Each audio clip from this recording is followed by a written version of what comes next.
Welcome to Sherobeyour podcast, where we will discover that we can be our own heroes in our lives and that we don't have to always look outside for a mentor and for a hero in somebody else. I'm not saying that's a bad thing to do, but I'm saying that sometimes it might be better to realize that you can be your own hero in your life because sometimes it's hard to find somebody else who can fulfill that role. And it's also can be very uplifting for you to realize, oh, I've been able to be a hero for myself by loving this unfortunate traumatic event that I went through, whether it was sexual abuse or losing a loved one or losing a friend or having a relationship end or losing your job, that you were able to rise above that incident and be able to strengthen you and to destroy you with your down. And, speaking from personal experience, I've definitely have had some of those experiences in my life. And I have chosen to let them strengthen me.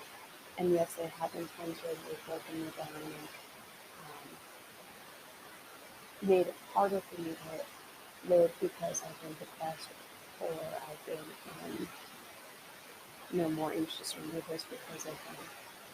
But ultimately, I didn't let myself as well in that state of being broken down for a very long time.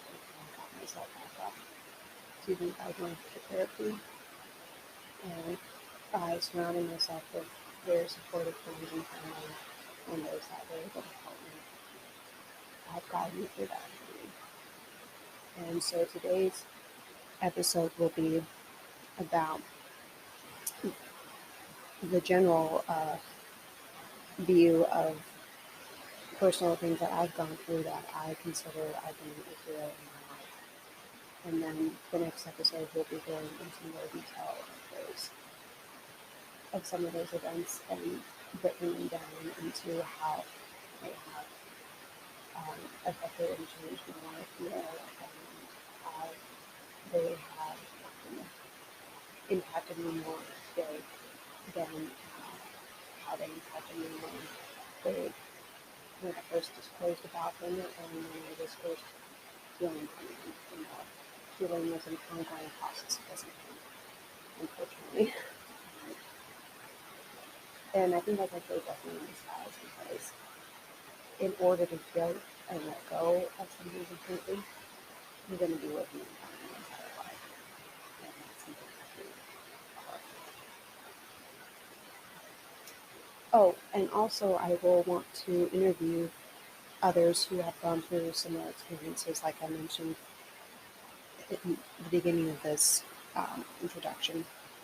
So please email me if you want to be interviewed, and you can go into your experience as much as you are comfortable with, and being able to share what you're comfortable with. Because I know sometimes things can be really personal and it can be hard to open about them. So I will leave my email in the podcast description for you if you are interested. Hi, so today's topic will be about NLD and depression. Have you ever experienced depression while having NLD? Maybe you were depressed or still are a little because you lost a friend, family member, or a pet. Maybe you're tired of being misunderstood by society. Or maybe you are affected by the pandemic with financial things, or maybe also with the social things of not being able to be around as many people like your friends and your family. I have experienced depression several times in my life. I'll mention a few to help you not feel alone. The first time I felt depression was after I disclosed to my family about my childhood sexual abuse. This happened because the depression happened because unfortunately my family took sides of either believing me 100% or minimizing it to just show and tell. Also believing I had some fault to do with it. Of course, the latter was false because I had no idea what my cousin was doing to me other than what he told me. What makes this worse is that it has been a big elephant that no one has talked about in my family for about 13 years. The next time I experienced depression was when I left for college. I became so homesick that I started overeating to absorb my emotions. Once I stopped doing that, it didn't get easier because then I would start crying every time I would go for a run. I didn't care if others heard me crying, I just did it. It was a great way for me to release my emotions. But when I was done, sometimes it was hard to stop because I didn't have many friends in college.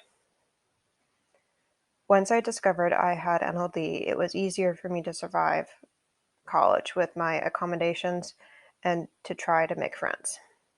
I recently found out about an app called Peers.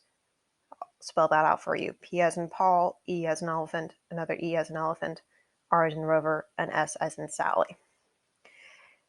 Peers helps you build social skills by role playing in good and bad social situations. It also has homework assignments for you and self-tests. This role playing is in video format, which I find very helpful because of my auditorial gift due to NLD. I wish I had that app in college. It would have really helped me out. Yes, I did have a few close friends, but that didn't happen until I started to be more open about myself and make an effort to learn more about them. It also helped so much when I had Truffles, my dog, up there with me. The most recent depression I have experienced has been from two things. One, losing someone who I thought was a friend, and being tired of having no solutions for my chronic migraine condition. Yes, I have gone over losing my friend, in quotes, but I do miss that friendship still sometimes because I don't do enough fun things in my life. I'll try to do that more in this new year. I'm trying to realize that I should be thankful for the prescriptions that are helpful instead of focusing so much on those that aren't helpful for my migraine condition. All right, enough about me. Here's an article from the NLD Project titled Suicide and NLD by Deidre. Quote, again, the issue of suicide has popped up again on the media radar. Both Kate Spade and Anthony Bourdain have managed to bring it to everyone's plate. And now we get to watch as social media spins out its version of, in quotes, thoughts and prayers in the form of, in quotes, reach out. Don't get me wrong, it's good advice, completely useless to someone who is currently flirting with killing themselves, but good advice. What happens, though, when you add nonverbal learning disability to the mix? Are we NLD superheroes more susceptible to suicide, as someone once suggested to me? To be honest, I don't know. All I can talk about is my own experience with suicide and suicidal ideation. If I'm going to be completely transparent here, and I must for the sake of this conversation, I have to admit that I have attempted suicide. Suicide by fate, I call it. As a teen who survived abuse and found herself unwanted by her family, my sister was my abuser. I felt tired. Tired of fighting to survive, tired of trying to reach out to my family again and again, being rejected. Tired of trying to figure out how to live in this confusing world. I was tired down to my soul and just wanted to rest. End quote. That is from the article.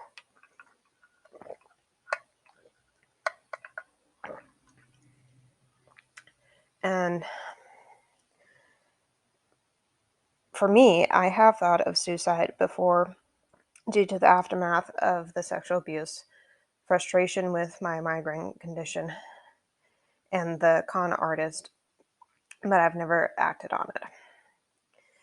Since I've been doing this podcast, I realize that I do have a greater purpose to serve here on earth, and more than I thought. I want to help others like me feel included, heard, understood, loved, and supported. I am so grateful for the changes that the podcast and others experienced in this past year because it has changed my life for the better. Thank you for providing feedback to me and helping me with this podcast. I truly appreciate my audience members, even if I don't know all of you. So here's another article from the NVLD project that talks about meltdowns, and it's titled Mental Health, the Other Side of Having NLD by Gabriella, who is, quote, a social work professional working and living with NLD. She is passionate about social justice, community connection, and the human experience. Her journey with NLD was focused solely on her challenges and failures, but has now transformed into lifelong experience of healing and self-acceptance.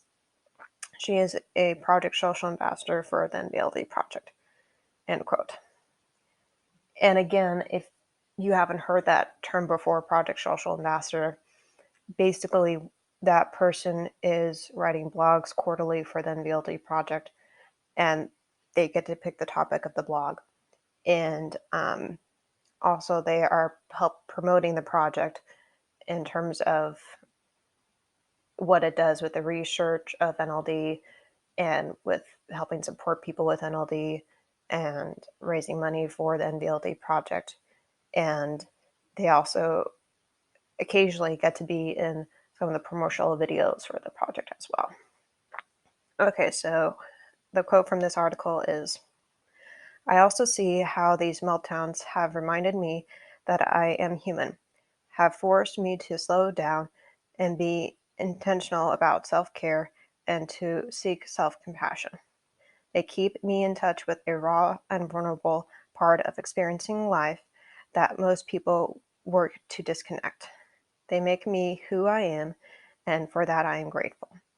And for those that know this experience in an imminent way, know you are not alone, end quote. I have had many meltdowns due to NLD that have been related to styling my hair, vacuuming, challenges at work, or mistakes I've made. I've shared some of these on the podcast. It is important to know that it's okay to have meltdowns and that they are a part of life when you have NLD or other learning challenges. Also, it's helpful to have some support through these meltdowns because it can be difficult to experience by yourself. As I wrap up today, I would like to keep in mind, even neurodiverse people experience depression, but in different ways than neurotypicals do. Please answer this question. How do you cope with depression? And you can answer it if you don't have a learning challenge and you're neurotypical. You can answer the question on Spotify, YouTube, or my website, livingwithnld.com, or by emailing me at livingwithnld@gmail.com. That's more private for you. Hope you learned something new today and enjoyed this episode. Talk to you next Friday. I hope you were able to get some insight and some lessons and messages out of this first episode of Sherobeyour. And I hope that you will be able to use it to help you guide yourself through whatever you might be going through, whether it's challenging for you or maybe you know somebody else who's going through something challenging for them, and be able to help them be there and help yourself be there. I look forward to chatting with you next Saturday again about how you can be your own hero.